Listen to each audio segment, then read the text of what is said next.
신명기 6장 1절부터 9절까지 말씀 제가 봉독하겠습니다. 이는 곧 너희의 하나님 여호와께서 너희에게 가르치라고 명하신 명령과 규례와 법도라. 너희가 건너가서 차지할 땅에서 행할 것이니 곧 너와 내 아들과 내 손자들이 평생에 내 하나님 여호와를 경외하며 내가 너희에게 명한 그 모든 규례와 명령을 지키게 하기 위한 것이며 또 내 나를 장구하게 하기 위한 것이라. 이스라엘아, 듣고 삼가 그것을 행하라. 그리하면 내가 복을 받고 내 조상들의 하나님 여호와께서 내게 허락하심 같이 젖과 꿀이 흐르는 땅에서 내가 크게 번성하리라. 이스라엘아, 들으라. 우리 하나님 여호와는 오직 유일한 여호와이시니 너는 마음을 다하고 뜻을 다하고 힘을 다하여 내 하나님 여호와를 사랑하라. 오늘 내가 내게 명하는 이 말씀을 너는 마음에 새기고 내 자녀에게 부지런히 가르치며 집에 앉았을 때에든지 길을 갈 때에든지 누워 있을 때에든지 일어날 때에든지 이 말씀을 강론할 것이며 너는 또 그것을 내 손목에 매어 기호를 삼으며 내 미간에 붙여 표로 삼고 또 내 집 문설주와 바깥문에 기록할지니라. 아멘. 오늘 우리가 당신은 하나님을 얼마나 사랑하십니까? 라는 제목을 가지고 함께 말씀을 나누기 원합니다. 여러분은 무엇을 혐오하십니까? 혐오라는 것은 굉장히 나쁜 감정인 것 같지만 굉장히 중요한 감정입니다.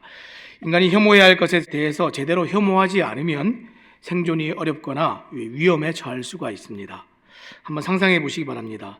질병을 가져올 수 있는 이 썩은 음식을 역겨워하지 않거나 맹독을 가진 독사를 기피하지 않고 귀엽다고 느끼거나 높은 빌딩 난간 위에 올라서 있거나 걸터 앉아 있는데 전혀 그것이 불안하지 않다면 혐오해야 할 것을 제대로 혐오하지 않는 것입니다. 따라서 마땅히 혐오해야 할 것을 혐오하지 않으면 반드시 위험에 처하게 되어 있습니다. 그래서 심리학자들이 이 혐오라는 단어를 연구를 한번 해봤는데 단어의 기원을 연구한 그 자료에 의하면 이 혐오라는 단어가 이 종교적인 뉘앙스를 가지고 있다 하는 것을 발견을 했습니다. 자, 그러면 성경에 이 혐오라는 이 말이 있습니까? 예, 있죠. 있습니다. 근데 있는데 많이는 안 쓰이고 있어요. 성경에서 이 혐오는 부정한 짐승이나 우상에게 사용되고 있습니다. 그래서 성경에서는 이 혐오라는 말보다는 가증함이라는 표현으로 더 많이 사용이 되고 있습니다. 여러분, 가증함이 또 무엇입니까? 이 증오하고 역겨워하고 기피하는 감정이 가증함입니다. 근데 이것이 지금 혐오와 같은 말이지요. 오늘 여러분은 무엇을 가증히 여기고 무엇을 혐오하십니까? 오늘 여러분은 마땅히 혐오해야 할 것을 혐오하고 마땅히 사랑해야 할 것을 사랑하고 있습니까? 이것을 구별하지 못한다면 여러분은 심각한 위험에 처할 수 있습니다. 오늘 우리가 읽은 이 신명기 말씀은 출애굽한 이스라엘 백성이 광야에서 40년의 여정을 마쳤을 때 다시 말해서 약속의 땅 가나안을 눈앞에 둔 그 시점에 주신 하나님의 말씀입니다. 이 말씀을 주신 목적이 무엇입니까? 이 광야에서 태어난 새로운 세대들이 약속의 땅에 들어가 살게 될 때에 모든 가증한 것들로부터 하나님께서 지켜주시기 위해서 주신 말씀이 오늘 이 신명기 말씀입니다. 자, 1절, 2절 말씀 제가 읽어보겠습니다. 이는 곧 너희의 하나님 여호와께서 너희에게 가르치라고 명하신 명령과 규례와 법도라. 너희가 건너가서 차지할 땅에서 행할 것이니 곧 너와 내 아들과 내 손자들이 평생에 내 하나님 여호와를 경외하며 내가 너희에게 명한 그 모든 규례와 명령을 지키게 하기 위한 것이며 또 내 나를 장구하게 하기 위한 것이라. 새로운 세대가 가나안 땅에 들어가서 해야 하는 일은 하나님께서 가르쳐 주신 말씀, 곧 새로운 명령과 규례와 법도를 따라서 살아가는 일입니다. 이미 가나안 사람들이 따라 살아가는 삶의 방식이 있지만 그 삶의 방식을 거부하고 하나님께서 가르쳐 주신 대로 살아가라는 겁니다. 그러면 하나님께서 왜 이런 말씀을 주셨습니까? 가나안 사람들의 삶은 하나님께서 혐오하시고 가증히 여기시는 삶이었기 때문에 그렇습니다. 그래서 신명기 18장 9절에는 이렇게 기록합니다. 내 하나님 여호와께서 내게 주시는 땅에 들어가거든 너는 그 민족들의 가증한 행위를 본받지 말 것이니. 가나안에는 우상이 참 많았습니다. 바알과 아세라, 아세다롯과 모트와 얌 같은 많은 우상이 있었습니다. 그리고 사람들은 삶의 중심에 우상이 있어서 그 우상을 의존하면서 살아가는 삶이 가나안에서의 삶이었습니다. 우상을 섬기고 그 우상을 기뻐하는 문화가 가나안의 문화입니다. 하나님께서는 이 가나안의 삶의 방식을 혐오하시고 가증히 여기셨습니다. 그래서 이스라엘 백성들에게 가나안의 삶의 방식을 따르지 않도록 명령과 규례와 법도를 더하셨습니다. 자, 2절 말씀에는 이 명령과 규례와 법도가 하나님을 경외하는 삶을 살도록 하고 내 나를 장구하게 곧 오래오래 잘 살 수 있도록 해주시는 말씀이다, 이렇게 기록했습니다. 이 말씀대로 잘 살면 두 가지를 잘 할 수 있는데, 하나님 경외하는 삶을 잘 살 수 있고, 두 번째는 오래오래 우리가 이 땅에서 잘 살 수 있다, 이 두 가지를 말씀하셨습니다. 단순히 가난과 차별된 다른 삶이 아니라 지금 하나님께서 제시하고 계신 삶은 훨씬 더 나은 삶입니다. 비교할 수도 없는 삶을 하나님께서 지금 이스라엘에게 말씀하고 계십니다. 그래서 3절 말씀은 이 복된 삶에 관해 좀 더 구체적으로 말씀하고 있습니다. 자, 3절 말씀 제가 읽겠습니다. 이스라엘아, 듣고 삼가 그것을 행하라. 그리하면 내가 복을 받고 내 조상들의 하나님 여호와께서 내게 허락하심 같이 젖과 꿀이 흐르는 땅에서 내가 크게 번성하리라. 지금 전하는 이 명령과 규례와 법도대로 살면, 말씀에 순종하는 성경의 방식대로 살게 되면 세상에서 이보다 안정된 삶이 없다라고 하나님께서 말씀하셨습니다. 우리가 이 땅을 살아가면서 안정보다 더 큰 것이 없지요. 삶이 안정되고 재정이 넉넉하고 삶이 풍요로우면 정말 살 것 같다, 모든 사람들이 이렇게 여기는데, 하나님께서 이 세상에서 그 어떤 것과 비교할 수 없는 안정을 주시겠다, 이렇게 말씀하십니다. 이 말씀이 믿어지고 인정된다면 우리는 즉시 세상의 방식을 포기하고 가증히 여겨야 됩니다. 그런데 오늘 우리가 혐오해야 될 세상의 방식을 따라 살아가거나 혹은 더 사랑하면서 살고 있지는 않습니까? 사랑하는 여러분, 하나님께서 저와 여러분이 이 세상에서 안전하게 지켜지도록 지금 우리에게 동일한 말씀을 주고 계십니다. 우리가 무엇을 멀리하고 혐오해야 되는지, 우리가 무엇을 가까이하고 사랑해야 하는지, 그것을 지금 우리에게 가르쳐 주십니다. 우리가 어떤 선택을 할 때 안전한지, 우리가 어떤 선택을 할 때 위험에 처하게 되는지, 그것도 지금 가르쳐 주십니다. 로마서 8장 6절에는 우리가 어떤 것이 위험하고 어떤 것이 안전한지 이렇게 말씀합니다. 육신의 생각은 사망이요 영의 생각은 생명과 평안이니라. 제가 다시 한번 읽어드리겠습니다.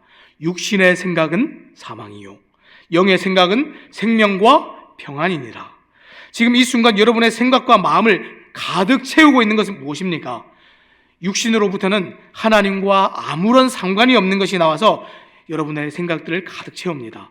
그러나 영에게서는 하나님의 법에 굴복하며 하나님을 기쁘시게 하고자 하는 그런 생각들이 나와서 우리의 마음과 생각을 가득 채우게 됩니다.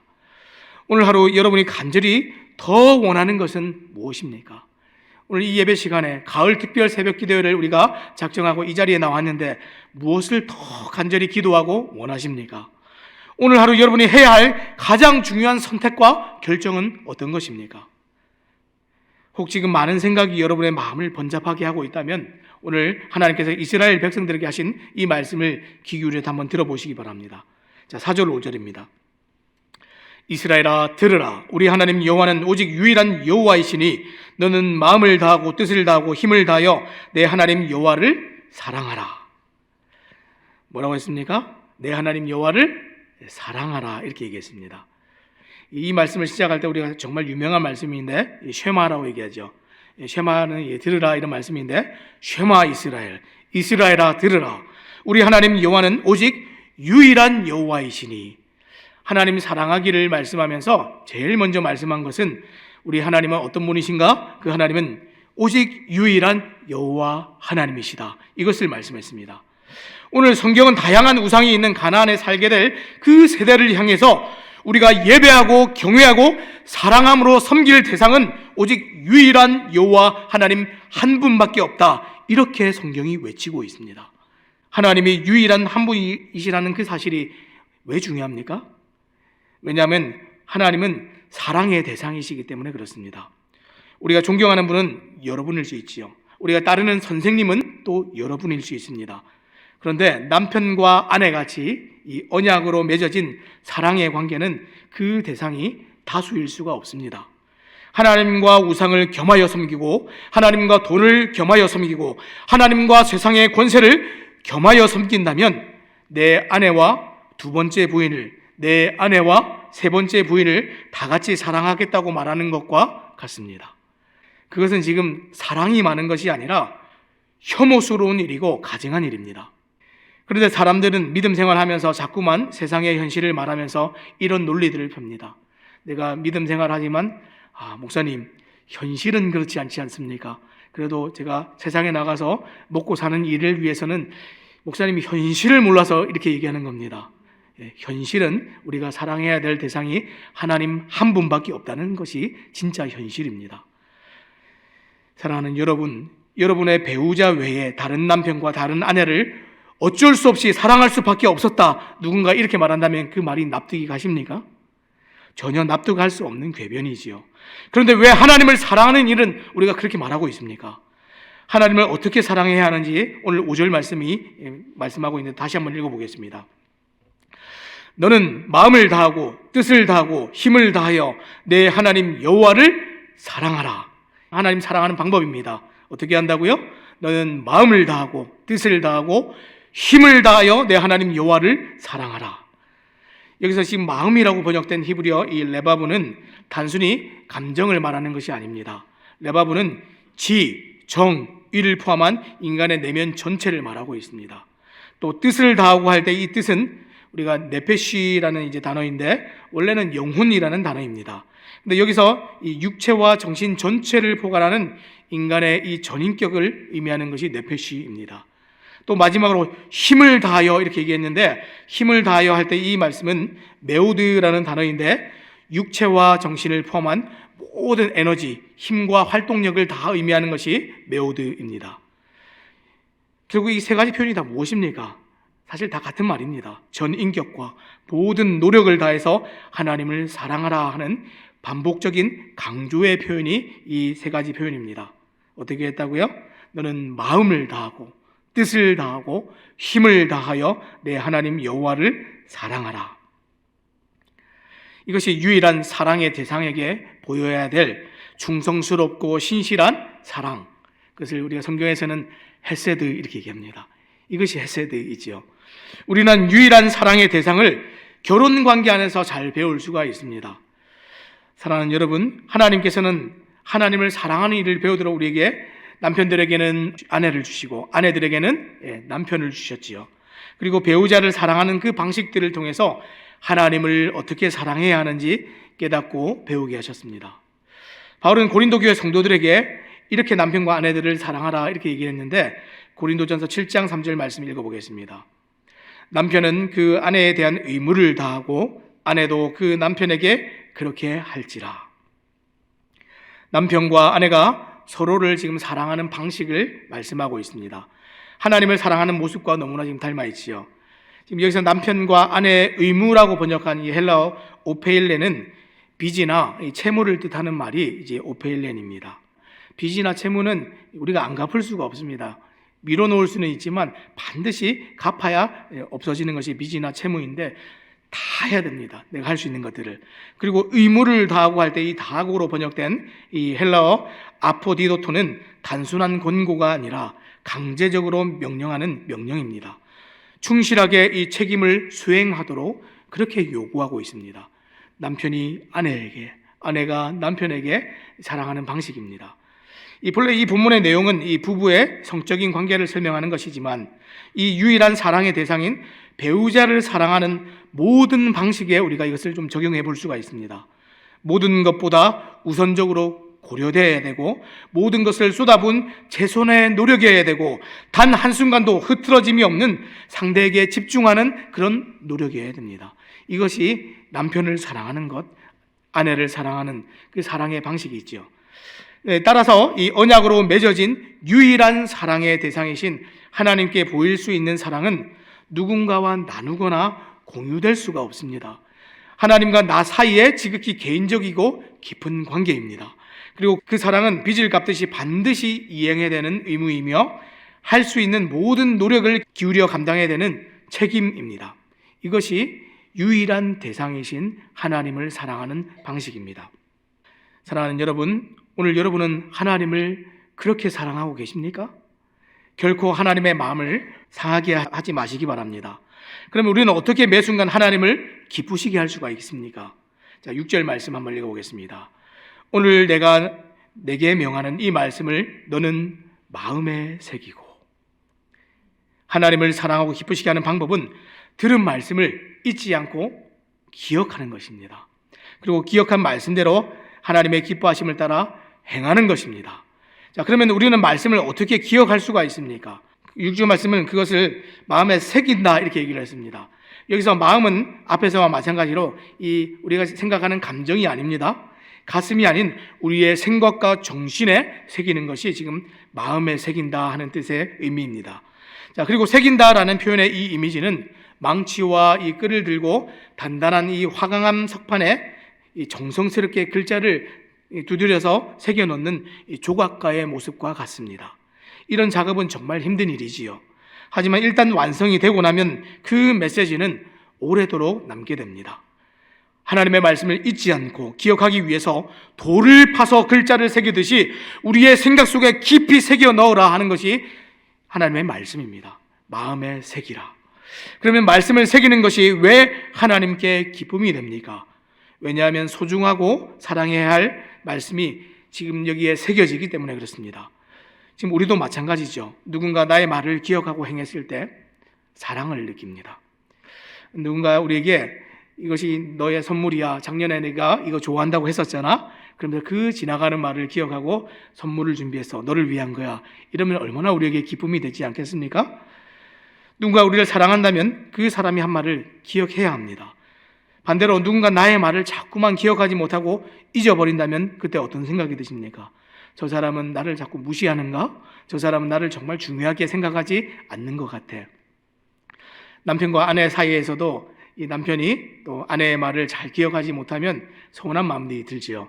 그때 그 서운한 감정의 핵심에 저 사람이 나를 소중하게 생각하지 않는 것 같아, 나를 이제 덜 사랑하는 것 같아, 이런 감정들 때문에 더 많이 서운하게 됩니다. 그래서 우리가 누군가를 사랑한다면 그 사람의 말을 기억한다는 거 우리가 잘 알고 있습니다. 하나님을 사랑하는 것도 이와 같습니다. 하나님의 말씀이 새겨지지 않고 중요하게 여겨지지 않는다면 우리는 하나님을 중요하게 생각하지 않고 사랑하지 않는 것입니다. 하나님께서 기뻐하시는 것을 행하고 하나님께서 싫어하시는 것을 행하지 않으려면 하나님께서 기뻐하시는 것과 가정이 여기시는 것이 무엇인지 우리가 잘 알고 있어야 됩니다. 그러면 하나님과 그분의 말씀이 어떻게 하면 중요하게 여겨지고 우리의 생각 속에 새겨질 수가 있습니까? 많은 시간 동안 말씀에 노출이 되어야 합니다. 자, 그래서 7절부터 마지막 이제 9절까지 이렇게 기록합니다. 내 자녀에게 부지런히 가르치며 집에 앉았을 때든지 길을 갈 때든지 누워 있을 때든지 일어날 때든지 이 말씀을 강론할 것이며 너는 또 그것을 내 손에 메어 기호를 삼으며 내 미간에 붙여 표로 삼고 또 내 집 문설주와 바깥문에 기록할지니라. 특히 유대인들은 오늘날까지 교육을 통해 하나님의 말씀을 자녀들에게 많이 노출시키고 있습니다. 이 말씀을 마음에 새기기 위해서 정말 부지런히 가르칩니다. 어찌 보면 이런 교육은 오늘날 사람들이 제일 싫어하는 주입식 교육입니다. 오늘날은 아이들이 스스로 자기 주도 학습이 되어서 깨닫고 자기가 깨달은 것들을 자기 방식으로 잘 알아가기를 원하는 것이 오늘날의 교육 방식인데, 어찌 보면 오늘날 교육 방식이랑은 너무 다른 교육이죠. 하지만 진리는 스스로 자기가 만들어낸 답을 찾아가는 것이 아닙니다. 하나님께서, 완전하신 하나님께서 정하시고 주신 그 말씀대로 듣고 배워서 아는 것이, 이것이 진리를 가르치는 방식입니다. 그리고 그 들은 말씀을 반복적으로 듣고 새겨서 소중히 여기는 것입니다. 집에 앉았을 때나 길을 갈 때든 모든 공간과 장소에서 진리가 살아나야 됩니다. 누워 있을 때나 일어날 때 모든 순간 모든 시간에 진리가 살아나야 됩니다. 그리고 말씀에 대한 개인의 입장이나 생각을 듣는 것이 아니라 진리를 바르게 아는 자들이 강론하고 가르치는 방식으로 하나님의 말씀이 그렇게 우리 마음에 새겨집니다. 이것이 진리가 새로운 세대에게 문화가 되고 전통이 되고 삶의 방식으로 새겨지는 과정입니다. 이스라엘 백성이 가나안에 들어가서 왜 가나안의 문화에 잠식이 됐습니까? 진리의 말씀 가르치기를 멈췄기 때문에 그렇습니다. 하나님의 말씀을 소중히 여기고 하나님 사랑하기를 멈췄기 때문에 그들은 가나안의 문화에 다 잠식당했습니다. 사랑하는 여러분, 오늘 우리가 살고 있는 이 시대를 한번 생각해 보시기 바랍니다. 교회가 줄고 있어요. 성도들이 떠나고 있습니다. 하나님을 사랑하지 않습니다. 더 이상 하나님이 누군지 별로 관심이 없습니다. 왜 이런 일들이 일어납니까? 하나님의 말씀을 소중히 여기도록 가르치는 일들이 멈췄기 때문에 그렇습니다. 오늘 여러분의 기억에 지금 문제가 생겨서 사랑하는 사람을 자꾸만 잊어버린다면 여러분들은 어떤 노력을 하겠습니까? 서로가 사랑했던 그 기억들을 온갖 것에 다 써붙여서 기억을 붙잡으려고 그렇게 하지 않겠습니까? 예전에 이 내 머릿속에 지우개라는 영화가 있었습니다. 여주인공이 알츠하이머라는 병에 걸려서 기억이 자꾸만 사라집니다. 자신이 결혼한 사실도 잊어버리고 사랑하는 사람도 알아보지 못합니다. 결국에는 이 자신의 남편도 알아보지 못하고 최근의 기억이 먼저 사라지다 보니까 예전에 헤어진 옛 연인을 그리워하면서 찾아가게 됩니다. 그러면서 문득 다시 기억이 돌아왔어요. 그러면서 자신의 남편이 아니라 예전에 헤어졌던 그 옛 연인을 찾아간 자신을 보면서 절망합니다. 그때 소중한 사람을 잊지 않기 위해, 소중한 기억을 잊지 않기 위해서 이 여주인공이 온 집안의 기억을 짜내서 글씨를 쓰고 자신이 누구인지, 어떤 사랑을 받고 어떤 사랑을 지금까지 해왔는지, 자신의 가장 소중한 사람이 누구인지 알도록 자신에게 스스로 편지를 씁니다. 사랑하는 여러분, 오늘 여러분이 말씀을 잊어버리는 순간 육신의 정욕은 죄와 짝하던 순간을 그리워할 수 있습니다. 내 남편이 아니라 헤어진 그 옛 연인을 그리워하며 찾아갔던 이 망가진 사람처럼 죄와 짝하던 그 순간을 그리워하는 우리의 모습을 볼 때 우리는 또 얼마나 절망하겠습니까? 기억이 온전치 못하여서 사랑하는 남편을 두고도 옛 연인을 네 발로 찾아가는 그런 비참함이 우리에게는 없기를 바랍니다. 하나님을 마음과 뜻과 힘을 다해 사랑하고 싶으십니까? 말씀을 손목에 매든 머리에 붙이든 들어가고 나갈 때마다 보도록 문에 붙이든 중요한 것은 우리는 말씀을 잊지 않고 기억하기 위해서 모든 방법을 다 사용해서 우리가 말씀을 붙들어야 된다는 겁니다. 오늘 여러분이 진짜 하나님을 사랑한다면 하나님의 말씀을 소중히 여기고 그 말씀을 마음에 새기시기 바랍니다. 그렇지 않다면 우리가 혐오하고 가증히 여겨야 할 것을 우리가 사랑하게 될 수도 있습니다. 요한복음 14장 15절은 우리가 하나님을 사랑할 때 이렇게 사랑하라 말씀하는데 제가 한번 읽어보겠습니다. 너희가 나를 사랑하면 나의 계명을 지키라. 너희가 나를 사랑하면 나의 계명을 지키라. 오늘 말씀을 맺겠습니다. 가나안 땅에 들어갈 이 이스라엘 백성들에게 하나님께서 명령과 법도와 규례를 주셨습니다. 마찬가지로 오늘 이 땅을 살아가는 성도들에게도 하나님께서 이 성경을 주시고 진리의 말씀을 통하여서 우리가 이 땅을 하나님의 방식대로 살아가기를 원하십니다. 그것이 성경은 하나님을 사랑하는 방식이라고 했습니다. 사랑하는 여러분, 오늘 여러분들은 하나님을 얼마나 많이 사랑하십니까? 여러분들 하나님을 사랑하신다면 이 성경을 정말 가까이 하시고 하나님의 말씀을 소중히 여기시고 이 말씀을 잊지 않도록 여러분 노력하셔야 됩니다. 새로운 방식으로 우리가 살아가는 삶은, 구원받은 성도의 삶은 유일한 사랑의 대상이신 하나님을 사랑하기 위해서 말씀을 정말 사랑하고 말씀을 잘 배우고 말씀을 깊이 묵상하고 날마다 말씀을 듣는 이 자리로 나오시는 것이 하나님을 진짜 사랑하는 방식입니다.